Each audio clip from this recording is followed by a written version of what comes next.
Hello and welcome back to Fandom Fridays, where we proceed to check out the fandoms that are not pony related. Why? Well, do you want me to do ponies all day? Well, guys, only one thing to say. B5! Have I mentioned I loved it today? Yes! Okay, I admit. I do ever since marathoning the last 4 seasons, I'm quickly reminded of how awesome this show is. All the themes that it touches on, the messages that it gives out, the characters, the story, all of it is still relevant to this very day. Which makes me think of another excellent sci-fi show that still seems to be able to touch the hearts of millions. Doctor Who. Do I even need to say it? The Doc has been focused on this show before, but a couple of times it's been crossovers a few times. But still, for as much as I both love the Doctor and Babylon 5, since they're both in different countries, made by different people, and one is highly successful and the other one is due to language and internet obscurity to the point where I feel like if you actually mention Babylon 5 and you're a fan of it, you have officially entered a level of nerdiness from which there is no escape from! There's no chance that you're ever going to see a Doctor Who Babylon 5 crossover. Unless... Let's check out the fanfiction wiki, shall we?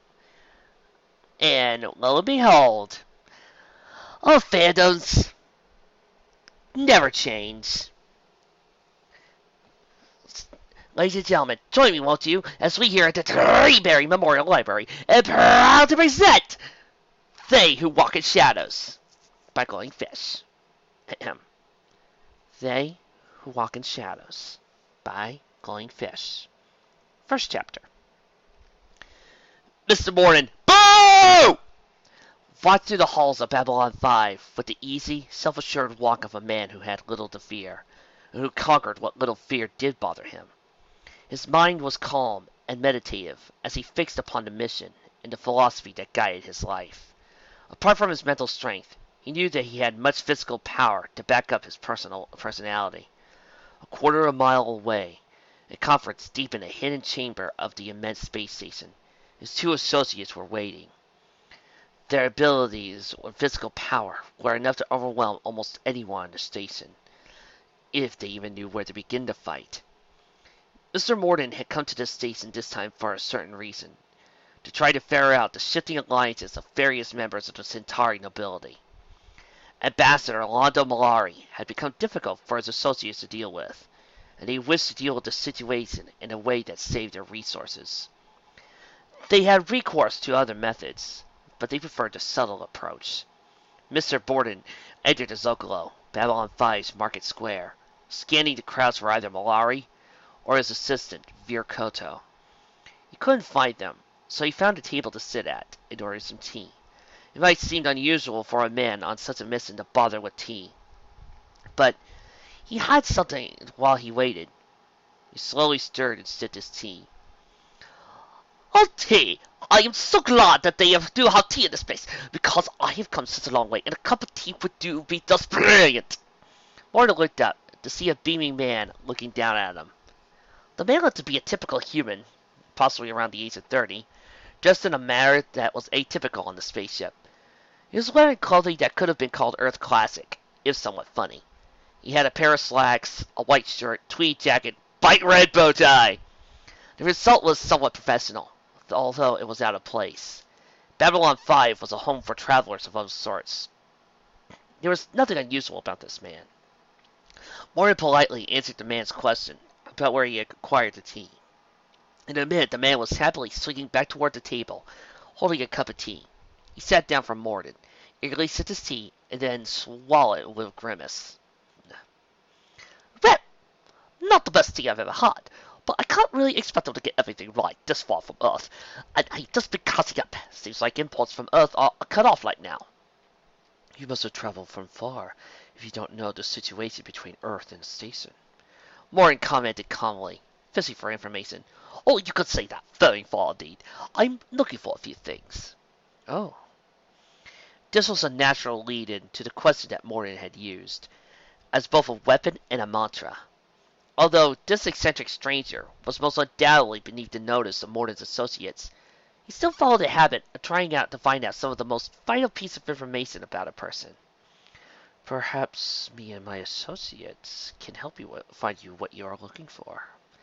He leaned across the table, his voice gaining some urgency. Tell me, what do you want? Well, to quote Spoonie, Mr. Morden, I want to blow you in the face with a PPG, motherfucker! The man looked happy to have asked the question. Then, I have tea, possible tea. I don't suppose I could find some damning dodgers in, a miner's hat, with a big spotlight right in the middle of it. I suppose I would have to remember to turn it off. I don't want to go around blinding people! Mr. Morden blinked at the man's rambling monologue. The man must be just one of many drifters who came to Babylon 5. He didn't get a chance to finish that thought, because in his head, his associates began to scream as loud as they could, with a note of fear and panic he had never heard from them. Return to us! You and we are in great danger! The yelling was enough to distract Morden, and he was quickly began to stumble up from his seat. It is him! The Walker in Shadow! While backing away from the table, where the bemused figure sat, looking up at the retreating Morden tried to question his associates, asking what was his mind. Shadow. But isn't that just a name that the superstitious gave you? This is just a normal human, without any powers that I can see. Do not question us! The Walker in Shadow has returned! We must flee! Run! As Mr. Morden left the Socolo as fast as he could, he heard the man, still seated at the table, call after him. Sorry that you had to go so soon. May I finish your tea? Dun, dun, dun, dun, dun, dun, dun, dun, dun, dun. Chapter 2. Dun, dun, ba, bum, bum, bum. The interchange had not gone unnoticed. Eyeing the table from across the corridor door of the Socolo, Babylon 5's chief of security, Michael Garibaldi, woot, watched as the strange man drank his tea. Mr. Morden was probably aware that he was being watched, but this new man seemed to be unaware. The conversation, or what was heard of it, hardly seemed to be the stuff of galactic politics. But anyone speaking with Mr. Morden so openly was obviously a figure of interest. As the man got up and left the Zocalo, Michael Garibaldi casually sauntered behind him. He had other security personnel stationed in a wide net, and he would draw it around the strange man. Not that Garibaldi was looking for a confrontation. He would probably just stop and talk to the man, and he found out he was many eccentrics passing through the station. As these thoughts went through his head, he saw the man had stopped and was looking up the ceiling, studying an access shaft. The man took a look at one side of the PPG and pointed at the shaft, which began to open. Hey, you! What are you doing? Garibaldi walked toward the man, who nervously dropped the device down his side. Oh, well, you could see. I was just walking along, and I noticed a particularly undone hatch that looked like it could just fall down and conk someone on the head at any moment. And being a consensible guest aboard your flying station, I decided to reattach it before. Okay, you aren't even a good liar, Garibaldi said, cutting the man's meandering lie short. I think I want to ask you a few questions, so if you would come with me. While Garibaldi said this, two other security personnel came in from the other side, leaving the man trapped. Oh, well, I wasn't afraid of that. The device in the man's hand glowed, and the lights of the corridor went blindingly bright before turning dark, and the man ran away, knocking him out of the way. 15 seconds later, the man disappeared down Babylon 5's maze of corridors. Garibaldi hit his comm and called for an alert, explaining that a man was seen meeting with Mr. Morden and then trying to sabotage the ship. The man had been running through the corridors of Babylon 5 for 10 minutes when he decided to catch his breath in an out-of-the-way spot. The space station was sprawling and confusing, and he was being chased by trained professionals. But he had many, many years of experience running through corridors and escaping trouble. Although most of it was in a different dimension. He didn't know why he was being chased, but he was often left in the dark on the matter. Thus he was about to catch his breath and set back out on some important business. A man stepped out from the dark corridor. Hello. You've been causing some consultation for my friends, and we have a number of questions that we wish you could ask you for us, if you'd be so kind as to come with me, so we can get this all settled out. Ah! An Englishman! So nice to hear an English accent. It's been a while. Not Not actually from England, or even from Earth, but that is my heritage. Nice to see you appreciate it. Oh, very much so. Please don't take offense, but this particular station seems a bit bureaucratic and American. Like to have some of that old world romance, you know. Oh, I understand. We had King Arthur here just a week ago. Really? Well, I'd like to meet him again. Ah, well, nice to share memories, but I really have to ask you to go with me. Sorry to be rude, but I am dreadfully busy, so I'll have to decline. Marcus Cole! Woot! The ranger who had interrupted the stranger realized that diplomacy would not work in these circumstances, and took out his fighting peg, and extended it to its full length. The stranger took one look at the weapon, pointing his device at it, and retracted back to his holding position. And then, as was often the case, the stranger ran. Behind him, Marcus didn't give chase, but instead made a call to his partner in this chase, the station's second in command, Susanna Ivanova. Woot! I'm going to keep wooting every time I see a character I like on the show, aren't I? When the stranger ran around the corridor and found Commander Ivanova waiting for him, he had an excuse prepared. More than an excuse. He had a top-secret document explaining exactly why he was here, and that he was on a very important secret mission, and he had a clearance to be investigating the station. So he stopped, brought himself to a full dignified position, and presented Ivanova with his credentials. She gave him a little smirk, smacked him in the jaw, sending him crashing to the ground. That paper is blank. Ooh. Psychic paper denial by a latent. Not good. Dr. Stephen Franklin, woot! Was very busy in MedLab 1, with the constant ebb and flow of medical exams of visitors and station personnel, as well as the casualties of various wars and battles. He was not in the mood for further distraction. So, when Marcus and Ivanova carried in an unconscious man and tossed him onto the waiting bed, he was less than pleased. Garibaldi followed a moment later. I have to stitch up the results of 4 brawls down below, and there is some sort of new plague amongst the Pakmara, and what are you bringing into my med lab? Although he was irritable, his training took over. He automatically moved over to look at the man in bed. That man was seen talking to Morton, dead trying to sabotage the ship, so he's kind of important right now. Oh, but he isn't. Dr. Franklin replied. He isn't important? No, he isn't a man. What do you mean? He has 2 eyes, 2 arms, 2 hearts. Dr. Franklin moved the stethoscope from one side of his chest to the other.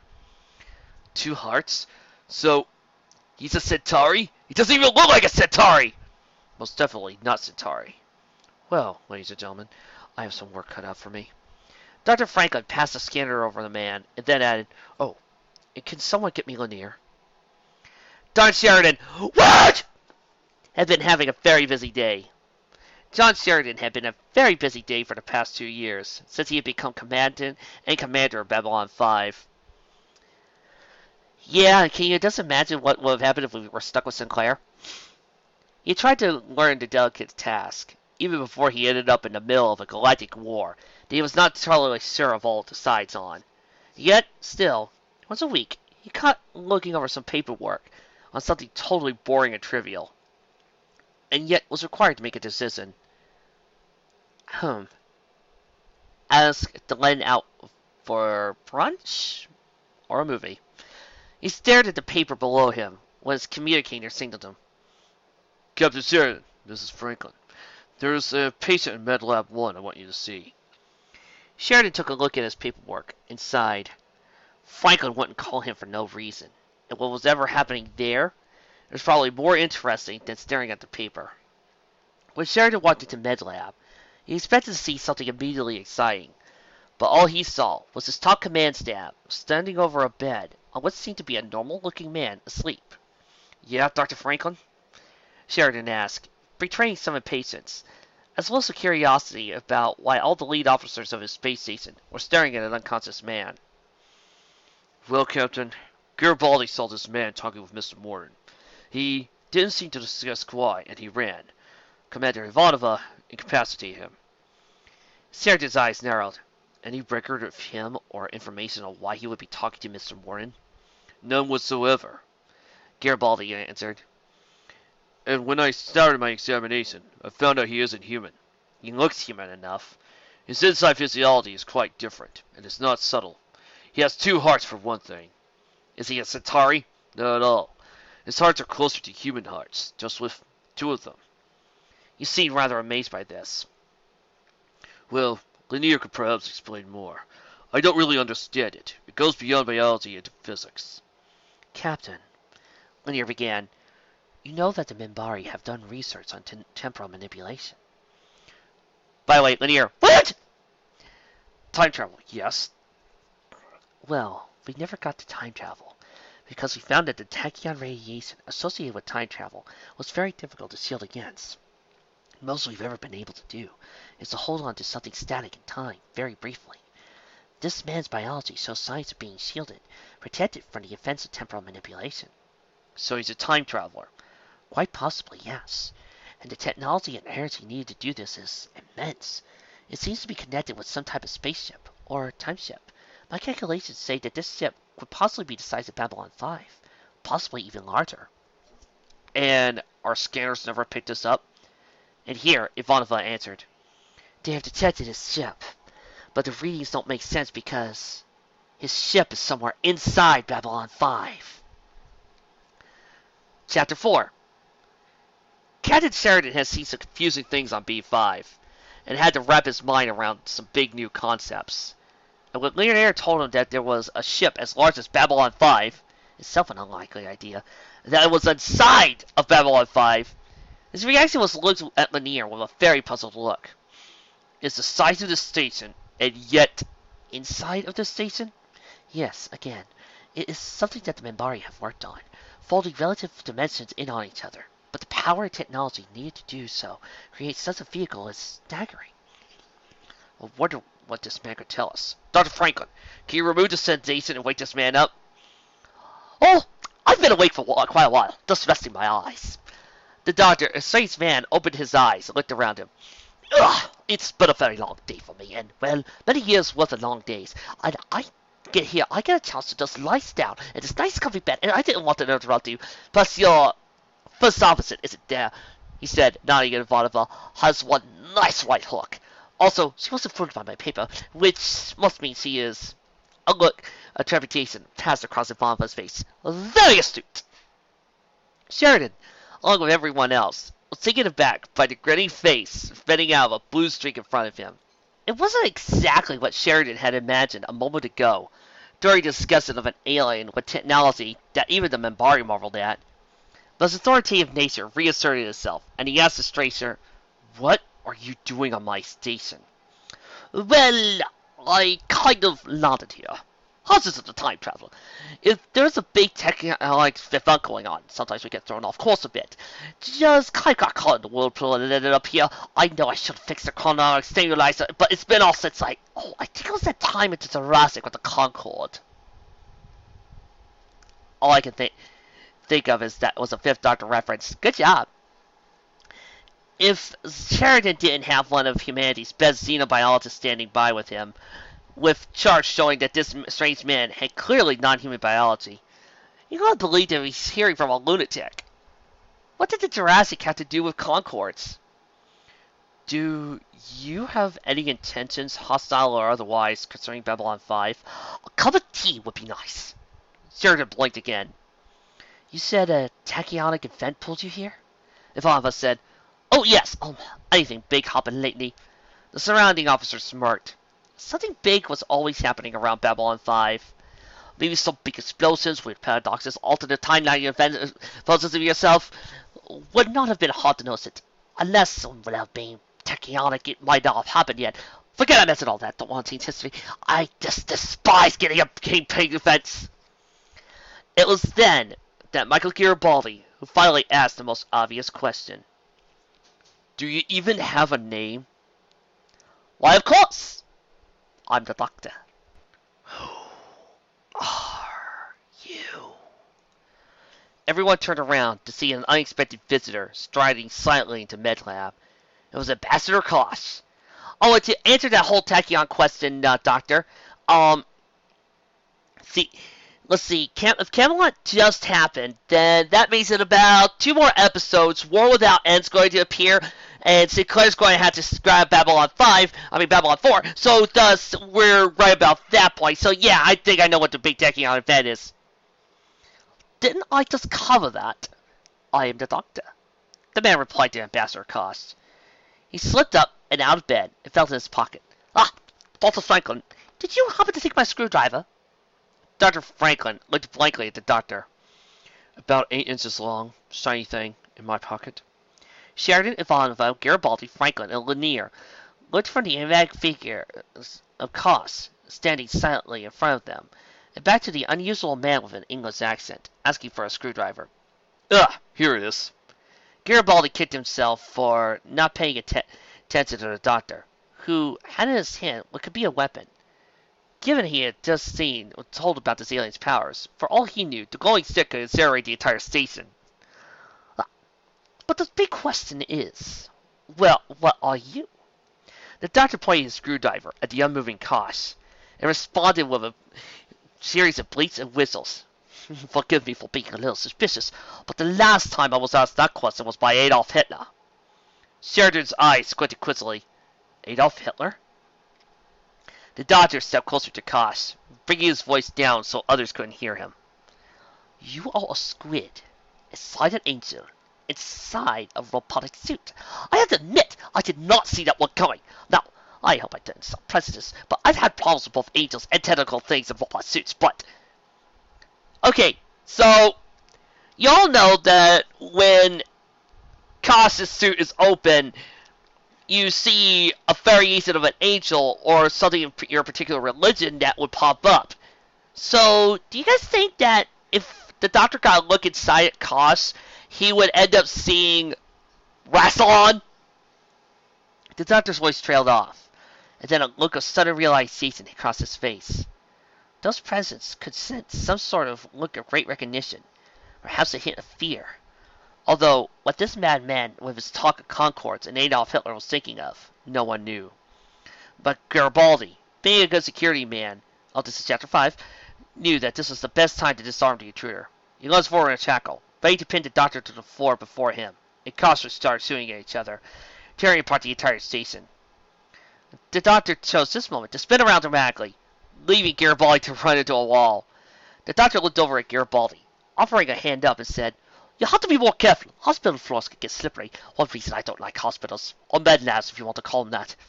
Turning his back on Garibaldi, he turned back toward Kosh, who had stunned, unmoving, unspeaking since his first question. Do you know who I am? The doctor asked Kosh. The storm returns. Do you bring it, or does it bring you? That would be a yes, then. You could just say yes, you know. Or what about the other lot? They still around? From the movement of the pawn, you could tell who is the king. Okay, so you're saying that rude man who ran away from me earlier is looking for them. They're still active. Perhaps even more than his talk of time travel and the reputed time ship larger than the station, the easy, even flippant way that the doctor treated Ambassador Koss let them know of his power. Are you going to do it again? How many times have you gone through this since the first time? How many more civilizations are you going to use as pawns to throw away?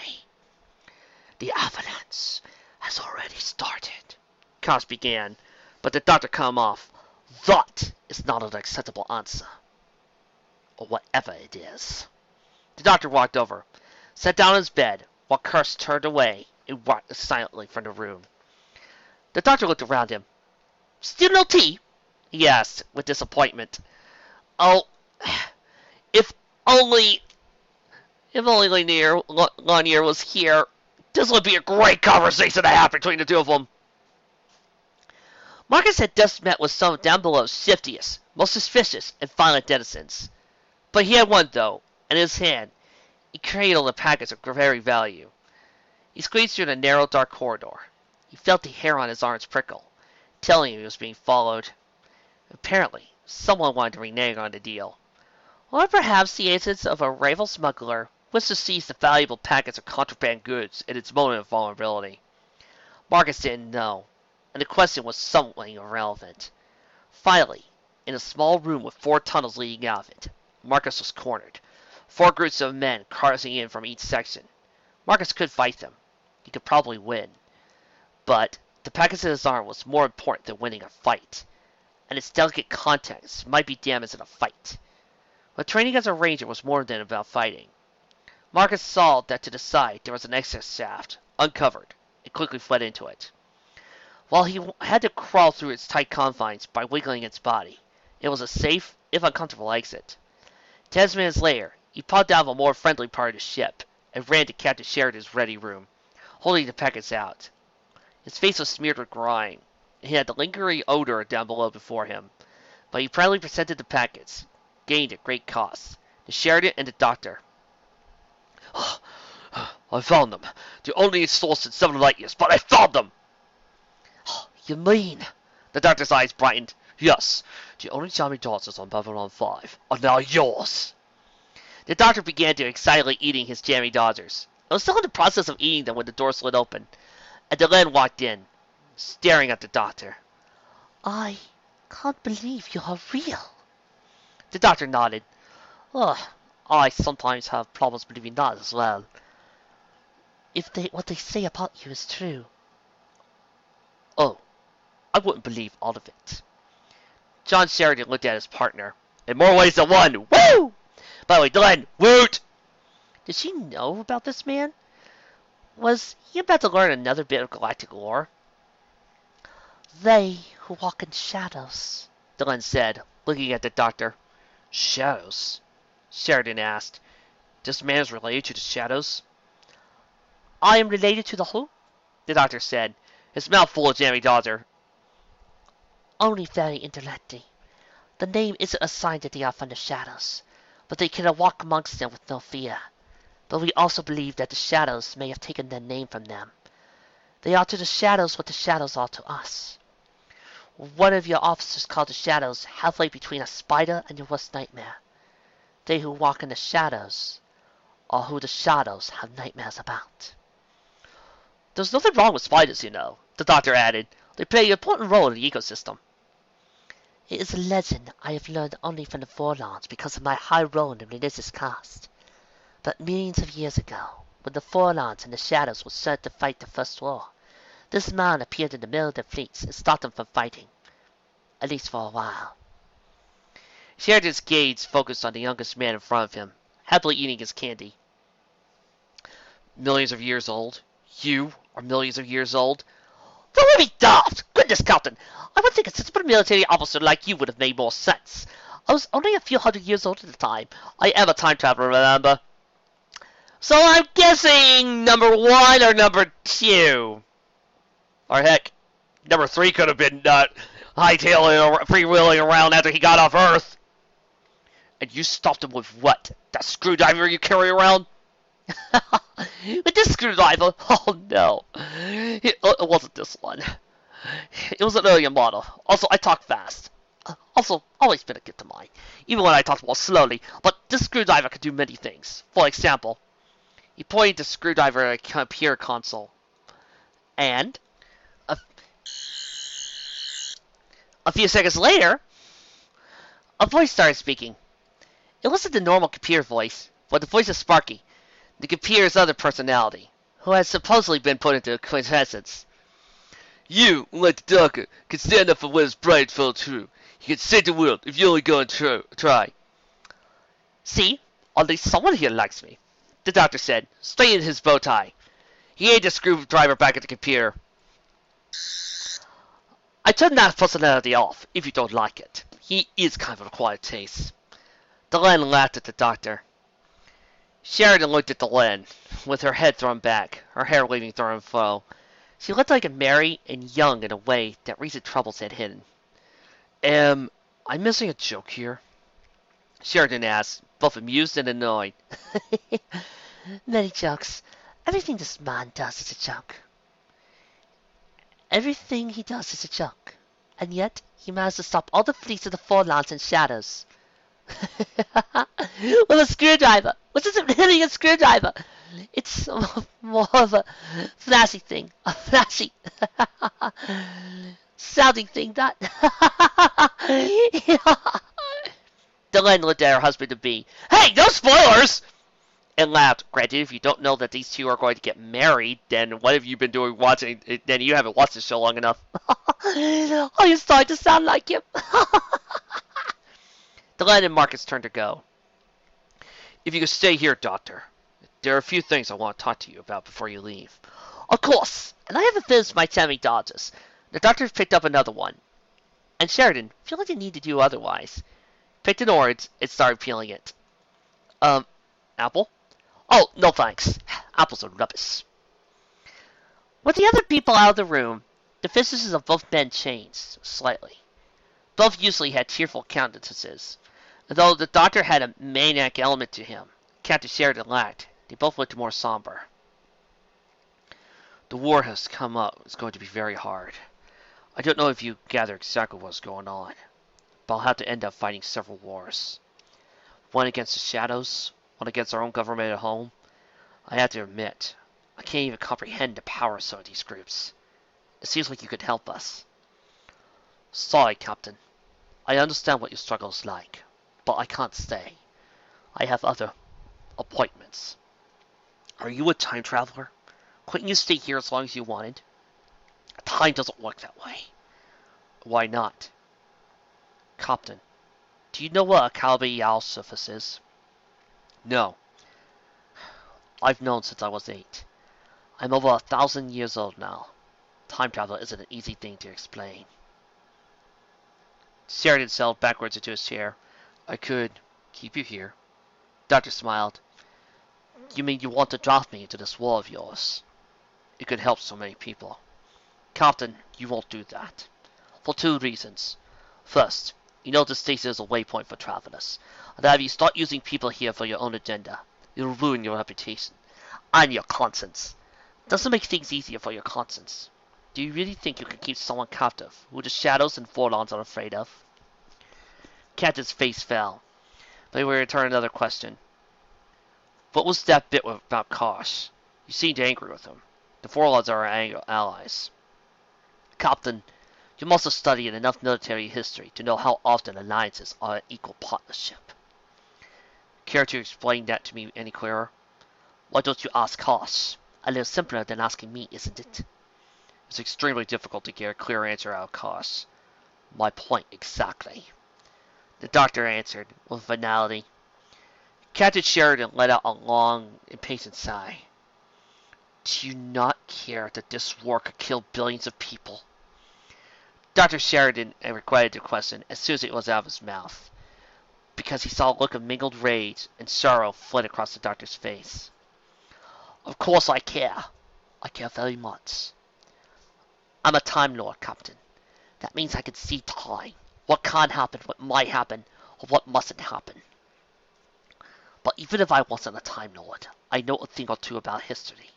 In times of oppression and conflict, even if help is given, it is the people who value peace and freedom who must put the effort into fighting the war. If I could magically wave my sonic screwdriver and make this war go away, you will be back in the same situation soon enough. Maybe in 1 year, maybe in 5 or 10. In the process of fighting this war, you could put together something bigger than the war itself. That is why I wasn't meant to come here to help you. Besides, the doctor's eyes lit up. He had thought of another mysterious connection. I will talk to a friend of mine. A bit like me. You'll like him. Well, eventually. Sheridan stared at the doctor. Although that last part was unclear, he saw the truth of the doctor's words. He sighed heavily, knowing that his hopes of a quick fix to the situation were disappearing. But after this much time at Babylon 5, he knew there were no magic wands. Or sonic screwdrivers. Ivanova and Garibaldi were in the Zocalo, staring at a big blue box. Why did no one notice this? Ivanova asked Garibaldi. Garibaldi shrugged his shoulders. Why didn't you notice this? Garibaldi shrugged his shoulders again.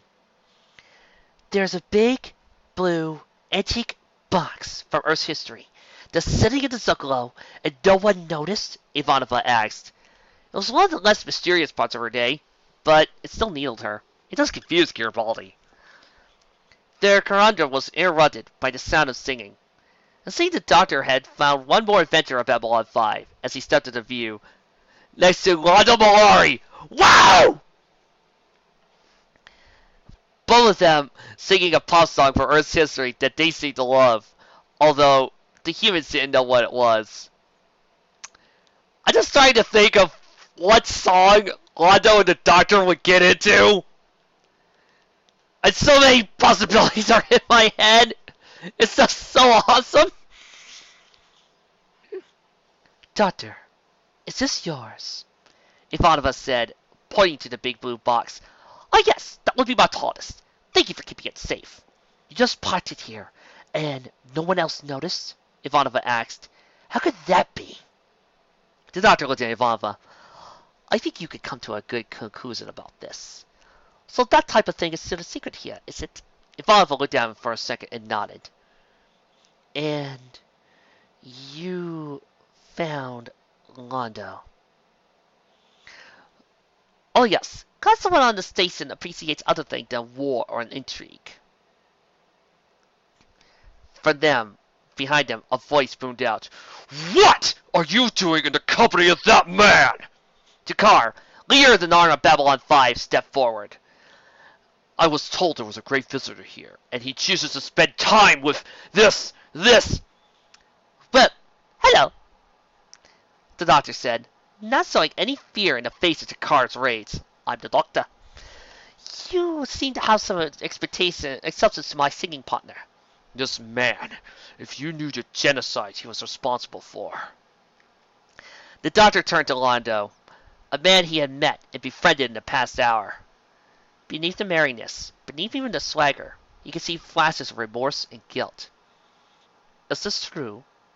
The Doctor asked him. If you knew, Doctor, if you only knew. My people were attacked by his. We had to defend ourselves. The Doctor only returned a frightened event towards Mollari. But all present could feel the seriousness of his menace. When you commit genocide on Boston Mollari, you probably hear a great number of denunciations. But I can give you one you have never heard before. What? Amateur. Londo had absorbed what he meant. He saw no signs of continued protest. If you knew what happened to my home world. If you knew what happened to my home world. If you knew what I had to do to protect our honor. And once again, a look from the Doctor silenced him. Ambassador Mollari, whatever you might think you had to do to protect your world and its honor, you have no idea. His voice trailed away as he said this, and before they could catch him, he was inside the box, was faded away with a sound both strange and wistful.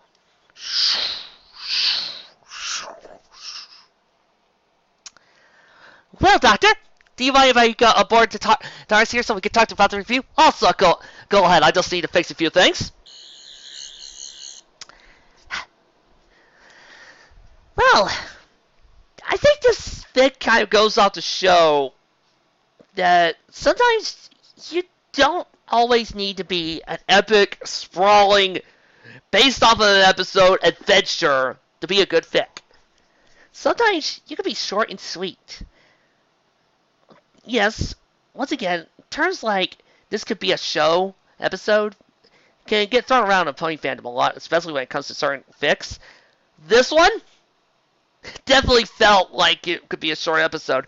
If I have any real complaints, it's two. One, we didn't see Yelanier, so that way the Doctor could have this conversation, even though the hit was nice. I really love that. And two, we didn't get to see his adventure with Londo. I would have loved to have more talks like Londo. Doctor! It was good to see you. Come, we sit to drink, make merry, and have conversations of great stories. I am quite interested in hearing you. You know, Trixie likes the way Londo talks. She doesn't know why. She just happens to enjoy his descriptions. Trixie! I can enjoy the way you talk too. Now, excuse me, I need to go talk to Via. Via, get over here! Speaking of which, I need to go talk to Pokey. Pokey, get over here! I know. Scary, isn't it? Anyway, but this episode kind of shows us two things. One, it kind of shows how interesting a crossover with Babylon 5 and Doctor Who can be, considering the fact that, well, Doctor Who is something that touches a lot of subjects, and there are certain bits of stories that the Doctor could easily mix himself in with Babylon 5. You know, kind of like one of the saddest episodes of the whole freaking show, the whole Maricap incident. When I first watched that episode, okay, second time I watched that episode, the first thought on my mind was, how would the Doctor see this? Because you all know the Doctor. You know how he feels about the Web of Time, and how there are certain fixed events. He would look at that scenario and probably curse to himself before forcing himself to leave and telling his companion there's nothing they could do. And you know, deep down inside, he would be hurt. Then, the second thing, it reminds us of just kind of why we love the Doctor and how awesome of a character he is. While they're all the same person, all 12 of his incarnations, and they all have similar ideals. Ever since the Doctor's character growth, unable to see a place in trouble and not wanting to go off and help. Unable to finding something new and exciting to want to explore and establish. While at the same time being 1,000 years old and seeing so much pain and misery, it hurts. But in the inside, still feeling like he needs to do something. He can't help but meddle, because that's who he is. He may leave a path of destruction in his wake, but I don't think people ever mention the path of people who are grateful to hear him come by. And when it comes to the Doctor, you don't always need to have him meet up with a team and fight Daleks or Cybermen, or facing off against a Sartarian Republic, or facing off against some sort of alien menace. The Doctor's the type of character that you could very easily have him go to whatever you're trying to cross over with and have him have a gentle conversation. Like, the same could be said of crossovers in general. The side fic to Elements of Harmony, Save Your World, some side stories of First Contact. What really got me into that chapter was the first chapter where we had a meeting with Celestia and Optimus, and there was no big rumble of Decepticons. There was no big fight. It was just, I am Optimus Prime. I'm Princess Celestia. Well, I have a few things I want to talk to you about. I have a few things I want to talk to you about. Very pleased to meet you, Princess Celestia. Very pleased to meet you. You don't always need a confrontation when it comes to these crossovers. You don't always need this huge, sprawling battle. Sometimes a good story can just come out from having a Doctor having a conversation or having a person say that. And that's just who he is. But each generation, I can feel like they would have approached these situations differently. Number one would have been far more quiet, but with a single dignity. Number two would have probably been a lot more jokey, playful, probably played a few instruments here and there, probably got a band started going. Number three would have been far more classy. Probably found himself in one of the higher parts of the bar. On the Zuccolo. Number four probably would have wanted to share this office, looked down with a straight face and went, "Fancy a jelly, baby?" Number five might have spent a lot more time with Franklin. And number six probably would have been all over the place. and probably had a lot of things to say to Marcus. Number 7 probably would have been a lot more chess mastery. Probably would have spent some time with Londo. Number 8 probably would have been a lot more down to earth. Number 9 definitely sullen, a little broken, a little soft spoken. Number 10 would have probably just looked at some of the things and go, oh, that's just brilliant, brilliant. Number 11 he does Saul. And number 12 I think would have been closer to 1. But see, that's just it. Each one of these doctors are 12 different people, approaching the idea in separate ways. And meanwhile, we see B5 with all of its continuity and storytelling, showing how easy it is to look at this. You got so many fabulous characters on here, so many wonderful personalities. I was just thinking about how wonderfully written all these characters are, and they work so well to mingle and talk. This kind of makes me feel down that Babylon 5 is the kind of the backwoods. If you mention it, you're kind of falling down the nerd chasm and has no chance of escape type of things of fandom. Because I feel like if B5 was on more, if we actually had a chance to put it on Netflix or reruns, I guarantee you there would be a lot more B5 and Pony crossovers. I mean, I just told you having Londo and Lunaverse Trixie talk to each other and joke around. Speaking of which, Pokey? Yes. Where is Trixie and Londo? I saw them walk away. I don't know. I lost him. I saw this very nice young man just walking by and decided to have a conversation. I think Veer found her. Veer, where? Oh, well, you see, they found a bar. Oh, gods, no. Well, anyway, the short and sweet of this, fine little short little fic, could make a pretty dang good breather episode in between the serious stuff. I gotta go find where Tracy and Londo are. And furthermore, wouldn't you guys just love it if we could actually get some of the other main six to talk to some of the guys of B5, like, you know, maybe Applejack messing around, talking to Ivanova or Garibaldi? Wouldn't it be just so cool? I gotta get going. That was one down, thousands more to go. I'll see you next time.